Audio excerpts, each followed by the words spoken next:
முதல்ல ரெண்டாவது படம் பண்ணும்போது எந்த ஏரியாவில் நம்ம படம் பண்ணலாம் போது கடல் சீஸ்கேப்பை எக்ஸ்ப்ளோர் பண்ணணும்னு முடிவு பண்ணோம். அப்போ நானும் என்னுடைய நண்பர் தோழர் சதீஷ் அவங்க தான் நான் சுற்றிட்டு இருக்கும்போது எங்களுக்கு கிடைச்சது தான் இந்த களம்.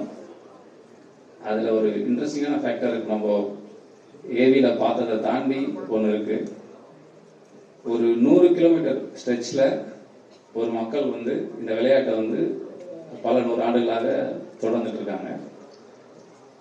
அது உள்ள போய் பார்க்கும்போது ஒரு ஆச்சரியமான விஷயம் தெரிஞ்சிச்சு. என்னன்னா, அந்த விளையாட்டு தான் அந்த மக்களை பாதுகாக்குன்ற உண்மை நாங்கள் தெரிஞ்சுக்கிட்டோம்.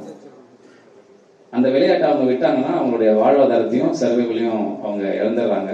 ஸோ கதைக்கு வந்து அது ஒரு பேஸ்மெண்ட் எங்களுக்கு கிடைச்சிச்சு. ஏன்னா இது இன்ஜினை வந்து கைட்டு வச்சுக்கிட்டு ஒரு கேம் விளையாடுறாங்க. ஸோ நாளைக்கே வந்து அவங்களுக்கு ஒரு டீசல் தட்டுப்பாடோ இல்லை ஏதாவது ஒரு விஷயம் வந்து கடல்ல வந்து அவங்க இன்ஜின் பழுதாகி கடல்ல மாட்டிக்கிட்டாங்கன்னா அவங்க திரும்பி வர்றதுக்கான அந்த வலிமையை இந்த கேம் தான் அவங்களுக்கு தருது. ஏன்னா அந்த கேம்ல இன்ஜின் இல்லாம விளையாடுறாங்க. ஸோ இப்படிதான் லைஃபோட அது மிங்கிள் ஆயிருக்கு.